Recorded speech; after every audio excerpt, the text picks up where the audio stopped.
And we got round 2 of our Elf Full Force video here.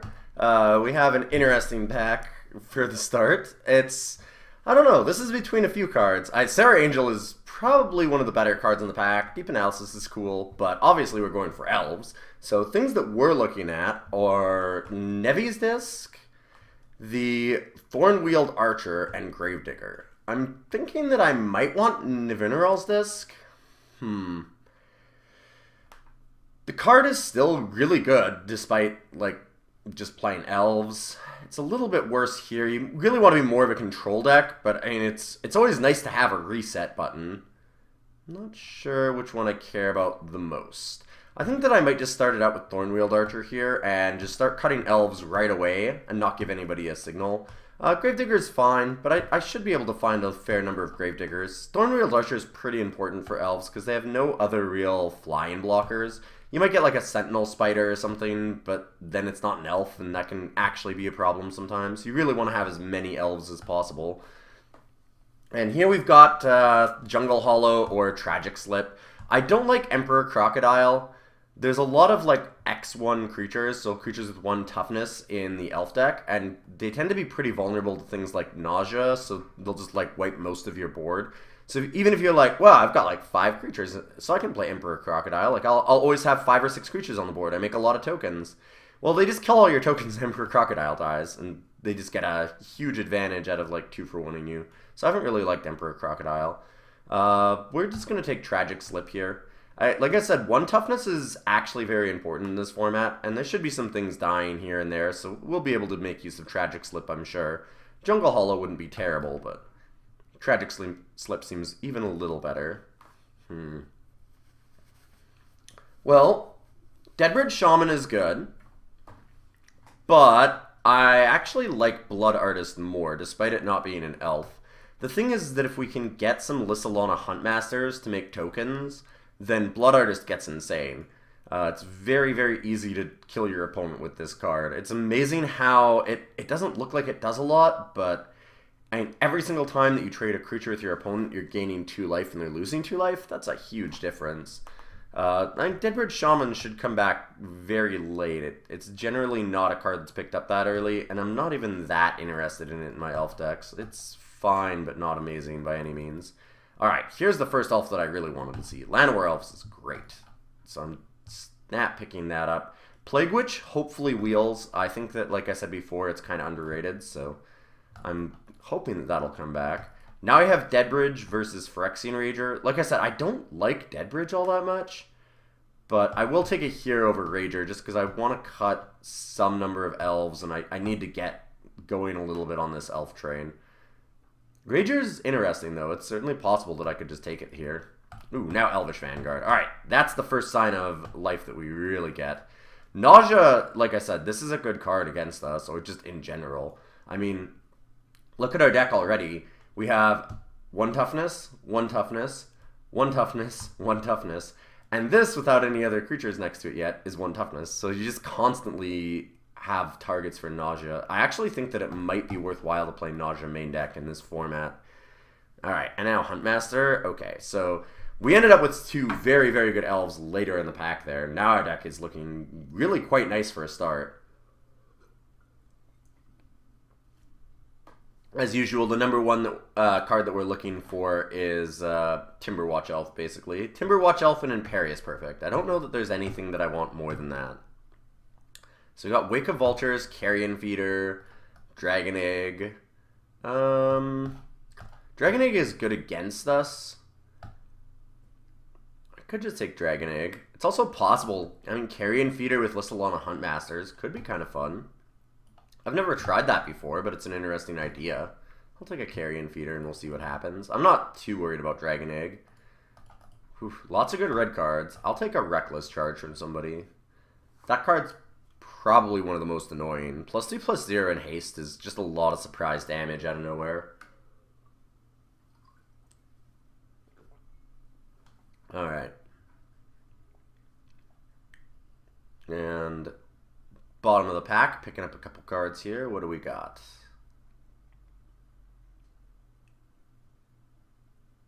Somebody's a little slow.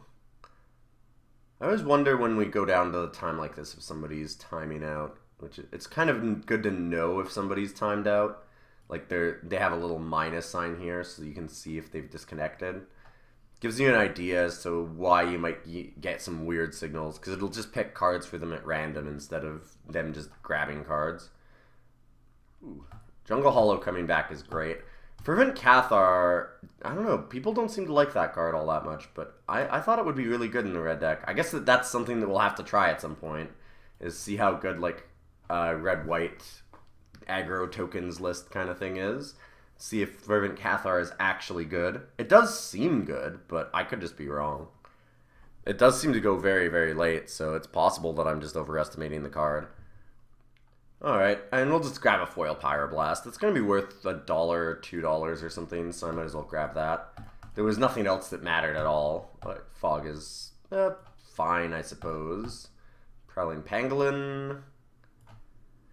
Not likely to play this, but I think that there are a couple decks that you might side it in against. There are some decks that run very few creatures, like Burning Vengeance or like Grixis control type decks, so red, black, blue control lists, and I think that Prowling Pangolin could actually be pretty good against that, because if they don't have creatures, then you do get a very cheap 6/5. Alright, now is when we want to open up a Timberwatch. Well, take Lissel on a Scarblade. I'm not as happy about that by any means. It's nowhere near the same power level, but it's good enough to take for sure. If there wasn't the Lissalana, I guess I'd have to take Honden. Might not be too bad to have a Honden in the deck. I mean, it's very possible that we can pick up a black Honden, and in multiple Hondens, then suddenly this card becomes pretty absurd. We'll just grab the Lissalana, though.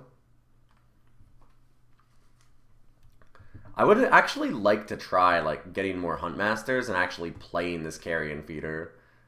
We'll see if that actually comes to happen, but it'd be kind of cool to have a like sacrifice elf deck a little bit, using the Carrion Feeder a lot. We had that more black focused elf deck in the last draft, and it turned out really well. Like having the multiple Plague Witches, Scarblade kind of stuff, and the Gravediggers actually was really, really good. We'd have easily lost against Burning Vengeance if we didn't have the Gravedigger into Gravedigger chain. Now we're looking at Sylvanmite, Elephant Guide, Annihilate. I think that I want Annihilate. We're not going to have a lot of removal. We do have Tragic Slip, but I mean Annihilate kills a lot more. And then drawing an extra card's fine. It's really expensive, but at the same time, like, there's no elves here. I don't like Elephant Guide, really. There's too many things like Mana War that bounce it, or Annihilate, or, like, just ways to kill it before it gets the enchantment down on it. Or once the enchantment is down on it, like, you can just, like I said, bounce it, Swords to Plowshares it, Faith's Fetters it, Pacifism it, Roots it. Like, there's so many removal spells that just get around Elephant Guide that it just doesn't make sense to me to play it too often. I'll take the Annihilate. Honden of Night's Reach. We did talk about that. Vampiric Tutor's probably worth $1 or $2, but I don't really care too much. I mean, the point of this is, again, to play a specific deck, not necessarily to make a whole lot of money. We have the Honden. There was that other Honden that maybe wheels. It seems kind of unlikely, but if we're getting this one this late, maybe we get the Honden of Life's Web. Another Tragic Slip would be okay, but I'm not like super excited for it. So I think we're okay with Honden of Night's Reach here. Yeah, we'll take it. Alright, Civic Wayfinders. So now we've got a way to splash another color, possibly. And another good elf, which is always nice. I'm hoping that we just have people that like haven't opened a lot of elves again. Kind of like that last pack where we got them all very, very late. Oof. Eyeblight's Ending is nice. Really, really good. We have Annihilate and Tragic Slip already. And we have Alyssa on a Scarblade. So I think I want the Huntmaster. Normally, I think I'd go the other way. I'd take the Eyeblight's Ending over the Huntmaster. But just because of the fact that we already have 3 removal spells, even if none of them are quite as good as the actual Eye Blight's ending, I think that I'd rather have the Huntmaster. For some reason, people like look at the Eye Blight's ending as an elf spell too, and sometimes it wheels, which is really weird. Because it's not a card that's exclusively good in the elf deck. It's just bad against the elf deck. But that doesn't mean that you need to be in Elves to suddenly play Eye Blight's Ending. Eye Blight's Ending is just great. The card's fantastic. There's very few things that it doesn't hit. Like I said, the one specific deck, obviously, it's almost dead against, but other than that, you're probably gold. I feel like Annihilate is often less relevant than Eye Blight's Ending is.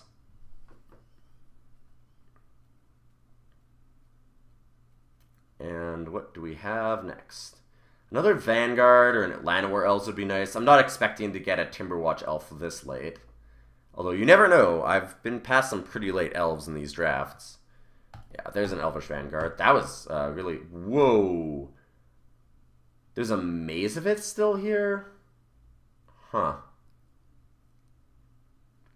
That makes no sense. So I'm actually taking Maze of It. Not because of money or anything. Maze of Ith isn't worth anything, but Maze of Ith is also just nigh unbeatable in a lot of ways. If they have like one big creature, or you're trying to not die from flyers, and you're just racing, like Maze of Ith is great. It's really, really good on attack. It's really, really good on blocks. They can never have a combat trick ever again, because if you attack into it and they have a combat trick, you just Maze of Ith your own creature. If you block and they have a combat trick, you just Maze of Ith the creature. Like, you can do so much with Maze of Ith. Card's absolutely nuts.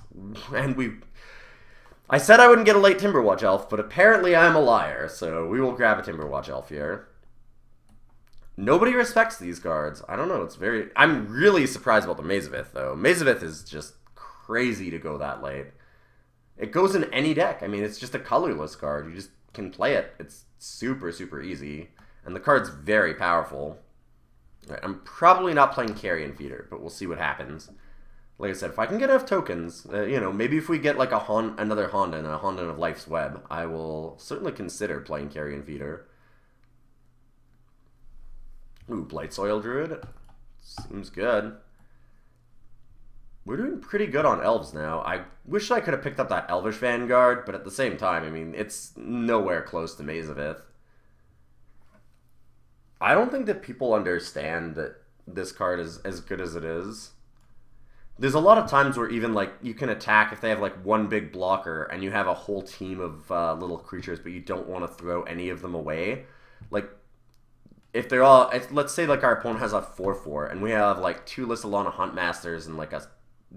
I don't know, a Scarblade or something. So we don't really want any of our creatures to die. I mean, we still just attack. We attack with all of them. When our opponent blocks one, we just Maze of Ith the one that gets blocked. And you just get free damage in. And don't have to lose your creature. Maze of Ith has so many little things that it does like that people don't maybe pick up on right away. So this is interesting. I think we take the Honden of Life's Web, and let's look back at Carrion Feeder again. I like Phyrexian Rager a lot. Drawing cards is something that I like to do, let's just say it that way, but I don't know. I'm thinking that we might have a minor Honden theme here. And the idea of making more tokens for Carrion Feeder actually makes it quite tempting to play. Take somebody's Seismic Stomp. I'm sure somebody can get it if they want it, but I don't know. Maybe I can dissuade them from it. I really don't want to play against Seismic Stomp because I'm not going to have any flyers.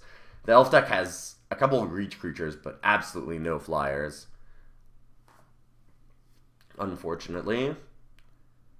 Hope the bottom of the pack goes a little faster this time. And Elvish Vanguard came back. So, yeah. Very happy we took Maze of Ith. That worked out pretty well, I would say. This deck is looking quite nice. I'm interested to try Carrion Feeder Lissalana. It could be quite interesting. Have a Mana Crypt, Honden, Rager.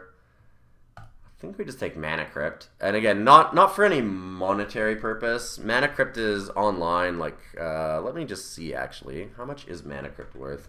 I don't think it's worth more than, like, $1 or $2. Yeah, it's worth $1.92. So, Mana Crypt is not exactly a money card that we're taking here, but it does also still lead to really, really stupid draws. I mean, turn 1 Civic Wayfinder or turn 2 Lysalona Huntmaster or something is kind of disgusting. So I still want the Mana Crypt. And now we have another Lysalona Huntmaster. Oof, Siege Gang Commander is pretty broken.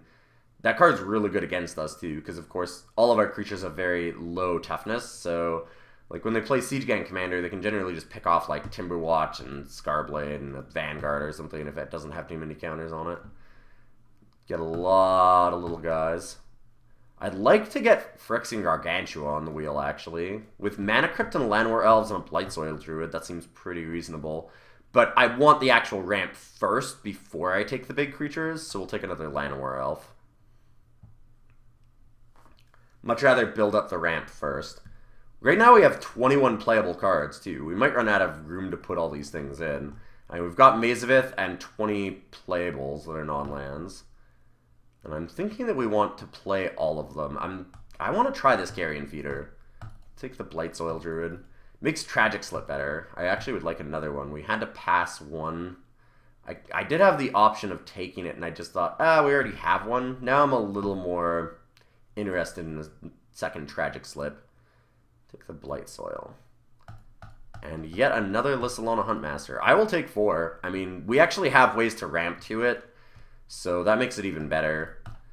The one problem with Lysalona is its mana cost, but when we have this much ramp, I think that it's easy to just keep slamming it. Yeah, I want a Plague Witch. I really like Phyrexian Rager, but I need at least one Plague Witch, I think. We need to cut a card to play it. I like Blood Artist, so I don't really want to cut that. I mean, we can keep Mana Crypt in as a land. That's a little dicey. I guess we have the Jungle Hollows to make up for it. So this can just count as a land, I suppose. That's probably the correct way to do things. Take Sentinel Spider. It's basically Ancient Tomb anyways. It's very similar. Yeah, we'll want to take that. We need at least one for flying blockers. If we come up against blue-white flyers, we don't want to just straight die to them.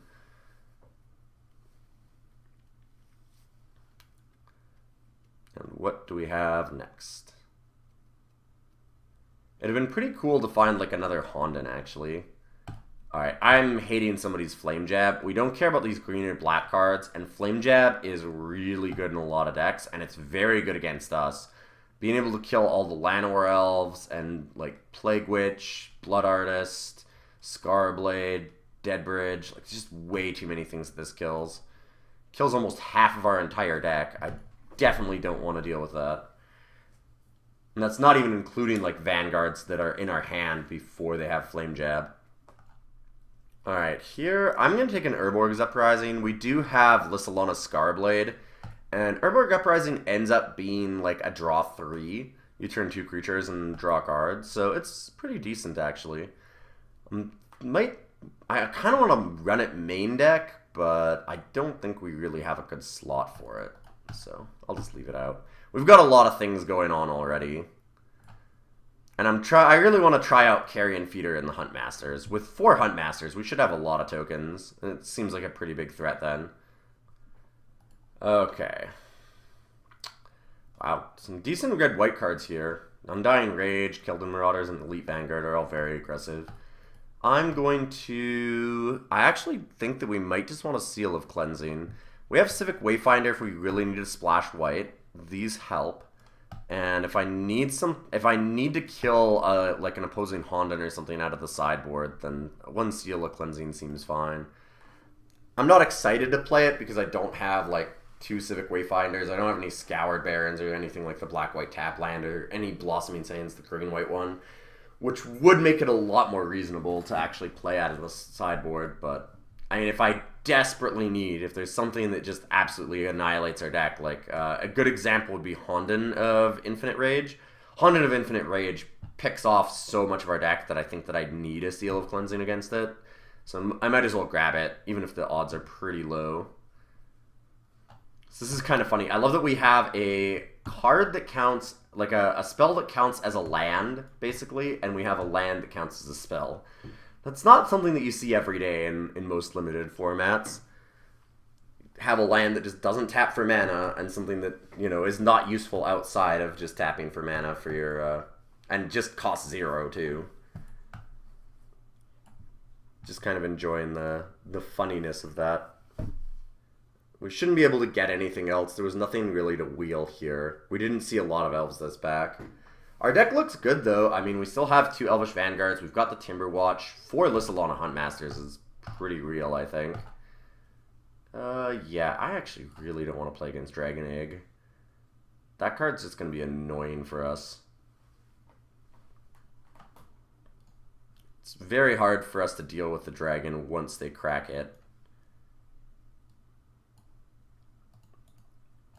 I'm thinking, what do we want for land here? I'm already trying to think about that. We've got a couple of Llanowar Elves, and the Blightsoil Druids also help with green. Jungle Hollows.